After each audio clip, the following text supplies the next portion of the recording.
Good morning. How are you doing? So today I want to talk about something that I don't really talk about that much, which is my family life. And the reason that I don't do this is for lots of reasons. Like I try and be boundaried about it. There are only certain parts of my children's lives that I want to share on the internet, and also I would never want to put myself out there as some kind of family expert because I'm really not. I'm doing the best that I can and I'm figuring it out. And I think when you first have children or your family changes in some kind of way, somehow we feel like we should be equipped to deal with all these human things, but we're just not. We figure it out, we get to know those people and all the rest of it. But one decision I made when I had a family of my own and when I became a mum in 2015 is to really acknowledge all the small wins. And that might seem very flippant because it's expected, isn't it? It's expected that we complete the day and we've got a tidy house and everybody's happy and nobody's crying and everybody's fed and watered. But there are some times in life where doing the basic things feel really challenging, just putting one foot in front of the other. And lots of my clients are experiencing things like this at the moment, like, whew, this feels really hard, or I feel really emotional today, or I'm not really sure what the next step is. And I think coming back to basics in this way is really great. And this has changed and evolved as, well, certainly my eldest is 5 and really understands a lot, obviously, because he's at school and things like that. And he is big into conversation and questions. And I wanted to make a commitment that with who he was and how he was developing, and this is not just from an academic point of view or like, oh wow, I think we do have a gifted son, how wonderful, but in terms of who he was becoming and how he was finding how he viewed the world and all of those sorts of things. I've always been really encouraging of him noticing all of the small things. So these, I guess, with young children, they're very noticeable.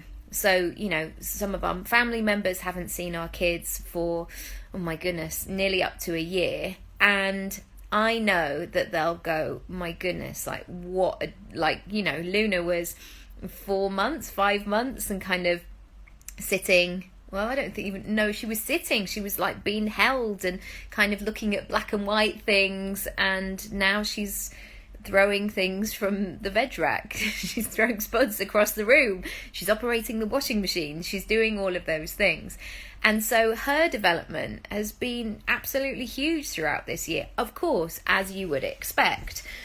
But one of the things that I do in our house, not only with my children but with my partner as well, and notice how I've said children first and partner second and then myself last, but that's another story for another time, that I will say to my son, did you notice did you know that you can now do that? How did that feel? Did you recognize that you could put your shoes on? Or did you notice that you just took your bowl through to the kitchen and I didn't have to ask you? That was really great. And so not ignoring all those small moments. And I think the temptation, certainly the way that was in the conversation when I was growing up, is that you only got to celebrate things when everything was fully formed. Or you got into university, so now you can celebrate. Or you did get that A in your spelling test, so now the fact that you're at the top of the class, then that's okay. And what would usually happen here is, when I look back on my childhood, there were so many leaps that I made that perhaps No, I mean, this is the thing. Like, I didn't necessarily need to be celebrated every step of the way. Like, oh my goodness, congratulations for getting that D, or congratulations for getting 3 out of 10. But if you've only got 1 out of 10 previously, you have to recognize, you have to recognize the progress. Because if you don't recognize your progress as you're moving forward and just waiting until that moment that you're 10 out of 10, it is really debilitating. And I think sometimes the way that things are spoken about on the internet, this thing of like, you're only a success when you're a 7-figure earner, or you're only a success when you've been on the telly, or you have a waiting list of 500 people, that's when you're a success.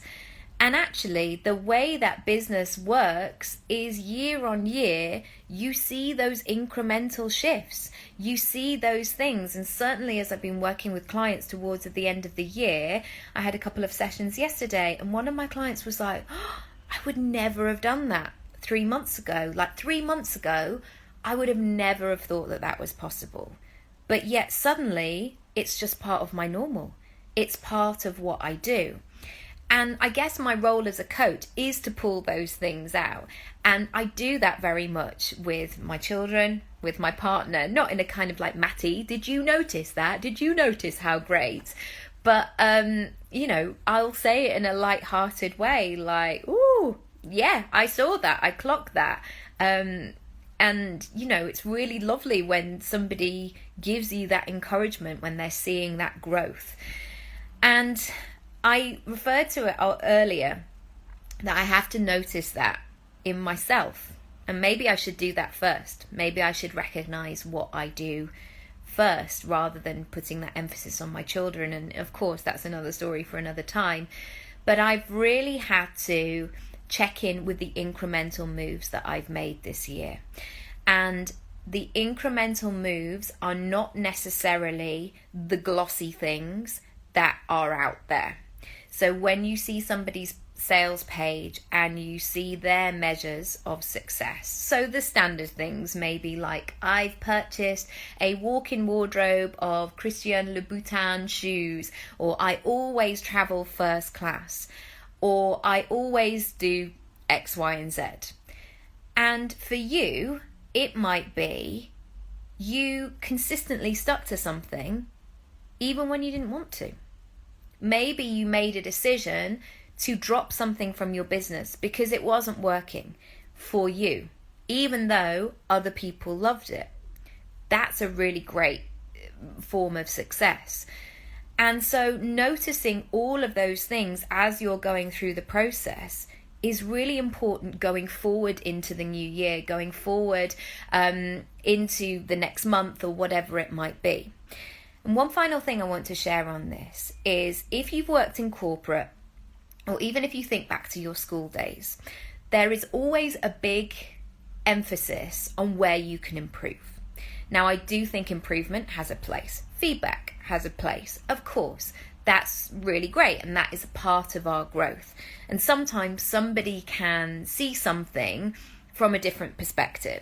So for example, when I first launched my Speak Up course back in October 2019, somebody who was interested in it and then went on to sign up was like, this feels like an emphasis on the online presence. And she was like, I really hate social media. Am I still going to gain from this?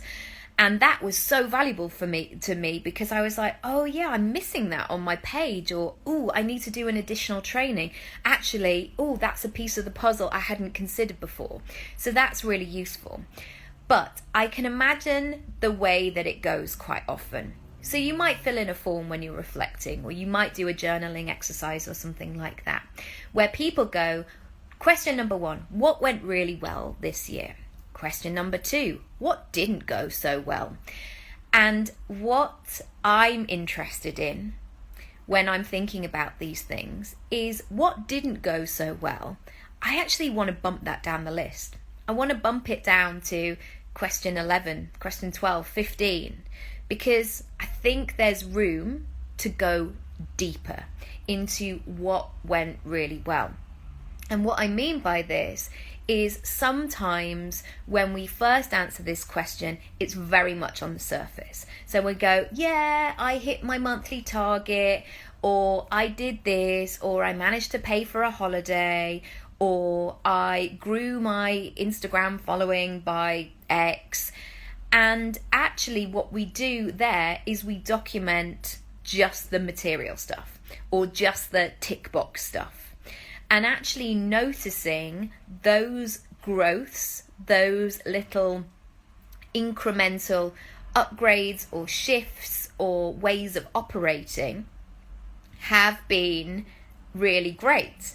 And there's something, one thing that I noticed, which I would write in this thing, is about, 6 months ago, I got an email which wasn't controversial particularly, but the email invitation was not what I wanted to do. So the person who invited me to do this situation or to have this agreement, I knew that instinctively was not up to me. But as a reformed people pleaser, like, oh my goodness, I just want to do the right thing. I hope this person doesn't hate me, all that kind of stuff. 6 months ago or a year ago, I would have stewed on that all weekend. I would have sat, it would have been like in my head, I would have been thinking about it. And even though this email came like late on a Friday night, I was like, I'm going to deal with this now. I'm going to release this. So for me, that was absolutely huge, because again, it was just a new normal. Like, I'm operating in a different way here.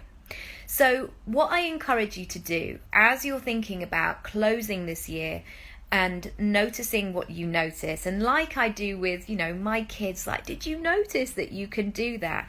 And really celebrating those small moments every step of the way. That's what's going to give you that encouragement. Oh yeah, me too. That's what's going to give you that encouragement to go for it today.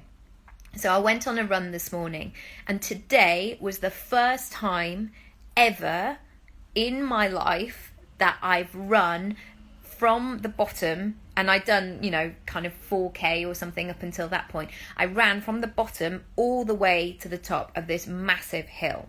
Now, I could look and go, that's added loads of time to my personal best, or like I wasn't as quick, or things like that. The sort of like, this is how quick you should do that sort of thing. But what I noticed in that moment, and I caught myself and I made sure that I did, I was like, wow, my legs are stronger than I thought they were. Because at the bottom, or even 25%, 50% of that hill, I was like, I can't do this. I thank you. I can't do this. This is too much. Oh my goodness, I'm so tired. All that sort of stuff. But I had to recognize that for me, getting from the bottom to the top was absolutely huge. And I'm sure there were loads of people who were like bezzing past me, sprinting past me. Absolutely fine, no problem. But I think it's about those little moments where you're in that state. And I think this is the thing. When you're in that state of, I did it. I did that. So it doesn't necessarily have to be a public thing. You don't have to declare it to your audience. You don't have to share those jazzy things. For example, my son, oh my goodness, it could have made me cry this morning. He drew a picture and it said, Oski and Mummy on an adventure. That was like the title of it. He didn't write that. He just said that that's what it was called.